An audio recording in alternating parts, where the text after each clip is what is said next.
Welcome back to Turner Farm. I've been making these crackers for years, and the thing I love most about them, outside of them being only a few ingredients and void of any harmful preservatives, is that you can make them virtually any flavor you want. So today we're going to be making a Parmesan Crusted cracker with some complementary spices. I'm also going to be showing you the secret to my homemade guacamole, so stay tuned and hope you love these healthy snacks. These crackers are so much like making a pie crust, actually, and they last for a really long time. So they're actually the recipe originally from our cookbook, and they look a lot like a wheat thin, or I think that's what they're called at the grocery store, and they just taste awesome on a board or dip or anything like that. So they come together really quick, and the nice thing about these is we're actually having the recipe today because I don't need as many as a whole recipe makes. But the nice thing about this is it takes a lot of discard. So if you're somebody that's feeding your starter and maybe not making a lot of recipes all the time, the full recipe takes about 1.5 cups of discard. Today we're halving the recipe, so it's gonna take 3/4 of a cup. We have our flour all in here. And then the nice thing about this recipe is you can make it whatever flavor you want. So today, I'm doing a local spice that I bought at one of our health food stores, and it has like onion powder, garlic, thyme, salt and pepper, oregano, cayenne, lots of spices in there. So I'm gonna go ahead and add a tablespoon of the spice right into our flour, just because I just feel like the crackers sometimes need a little bit of extra. And then we're gonna go ahead and add in our salt. So we do a teaspoon of salt for the whole recipe. I'm doing 1/2 to 3/4 of a teaspoon for the half recipe. We'll just mix that up. And then cold butter, just like you would for pie crust. So this butter, I like to grate my butter. It incorporates into the recipe so much easier that way. And then we're just gonna go ahead and kind of mash that up. And you'll probably have to get in there with your hands, or you can use a pastry cutter because the same thing is going to apply for this as it does to a pie crust.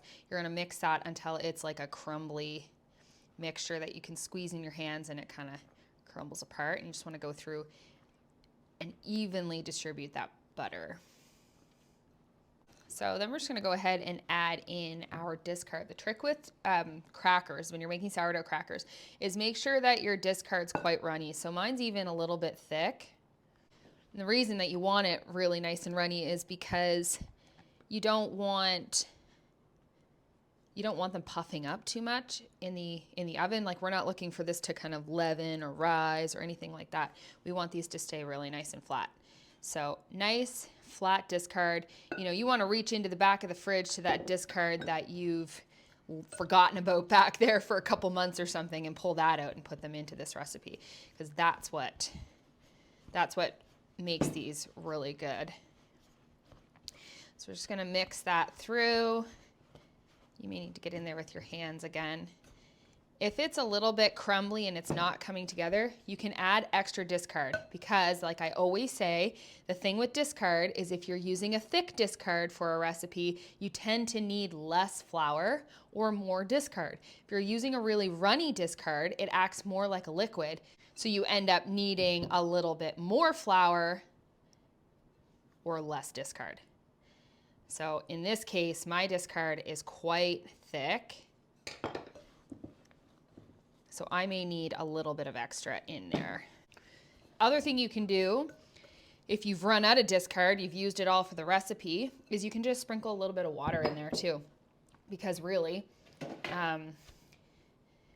runny discard takes on more of a water component, and thick discard takes on more of a flour component. So you just add a little bit more liquid.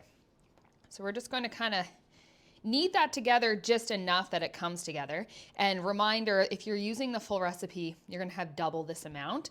What I like to do when I have double this amount is I like to divide it in half anyway and roll them out in 2 sections, just because this is about enough to roll out.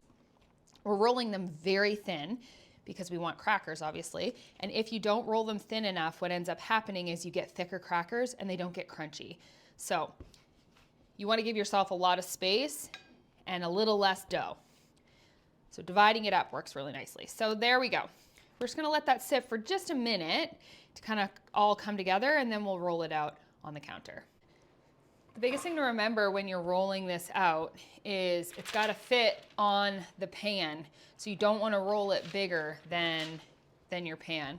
So we're probably gonna end up cutting this one in half, but we're gonna just start out. We're gonna do a Parmesan crusted or Parmesan stuffed cracker, or at least for some of them today.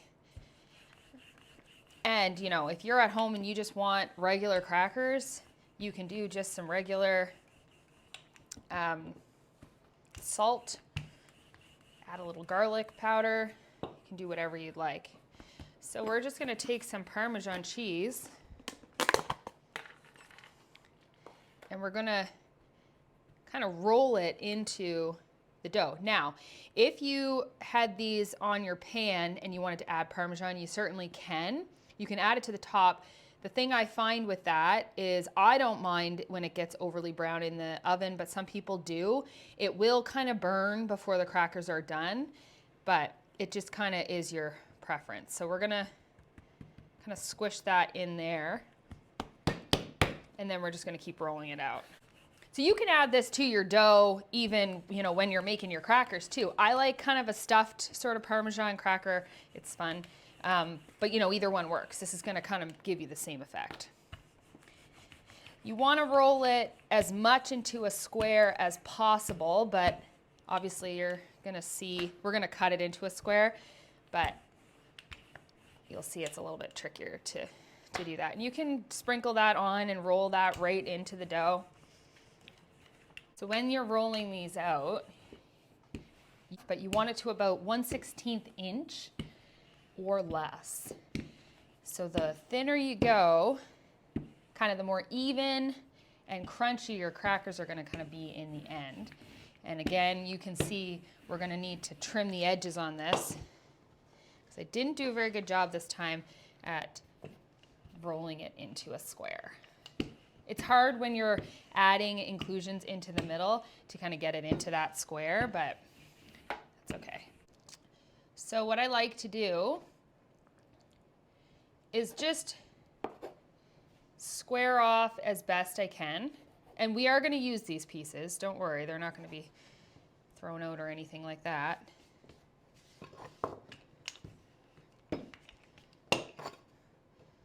So just, but it kind of gives us cleaner crackers to do it this way.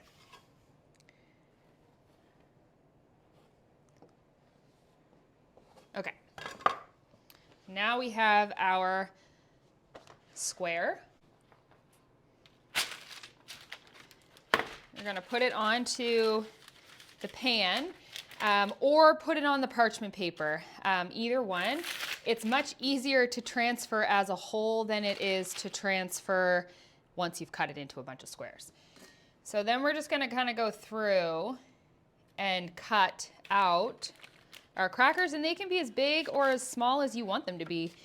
This part is totally a personal preference. If you want great big slabs of crackers, you can do that. If you want little squares, you can do that too. So we're just going cutting in strips. And again, we are going to use the ones that we cut off. So you can use a pizza cutter, and that kind of rolls through a little bit easier and doesn't lift them or pull them as much. I just find it a little harder to do straight lines with the pizza cutter.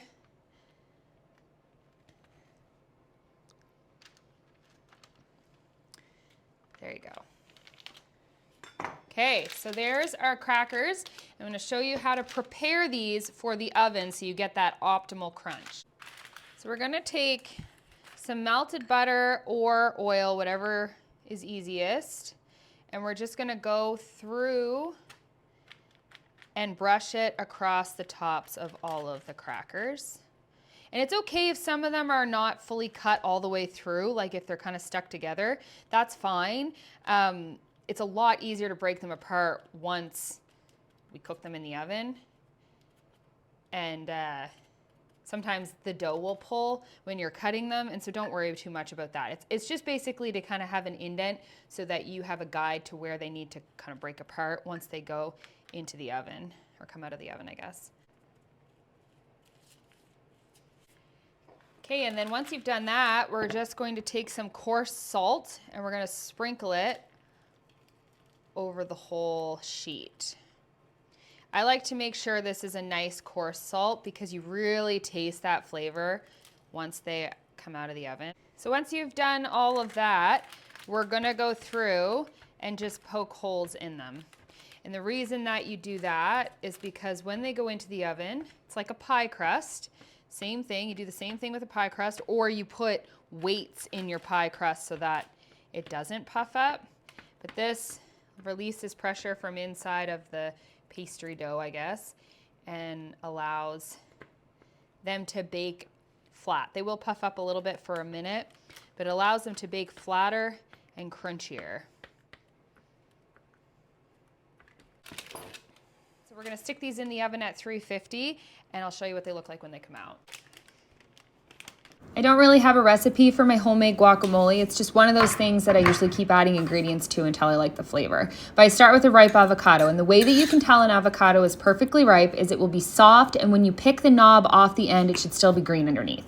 My secret ingredient to great guac is cumin powder. So I liberally sprinkle that with salt and lemon juice until the flavor is just right. And then I add some onion and garlic powder, and then that's usually it, and it's the perfect flavor every time. So, out of the oven, you can see how some of the Parmesan kind of rose to the top, and it didn't burn, but it gets a little bit brown, so that's why I like to add it to the inside. So the thing is with these crackers, so you'll see that they're definitely like a crunchy cracker. You want to take them out of the oven, pull them off of their pan. So we'll do that now.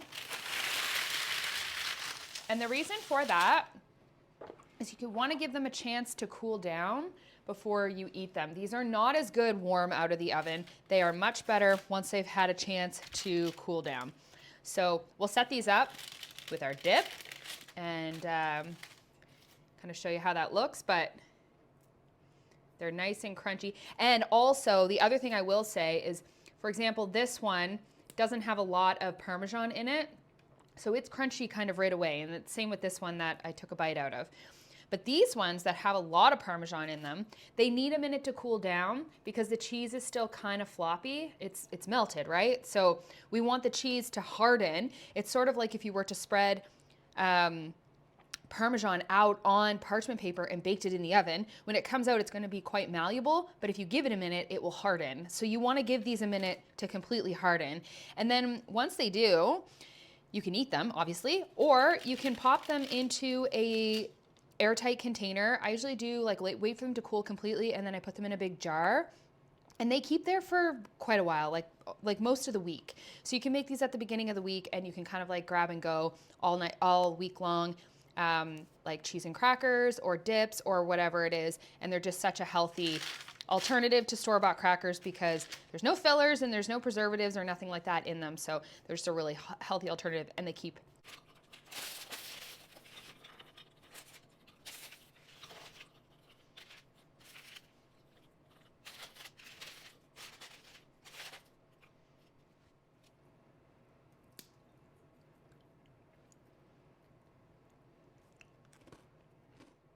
As always, thanks so much for following along and making and enjoying all of our recipes. Make sure that you like and subscribe for more videos just like this one.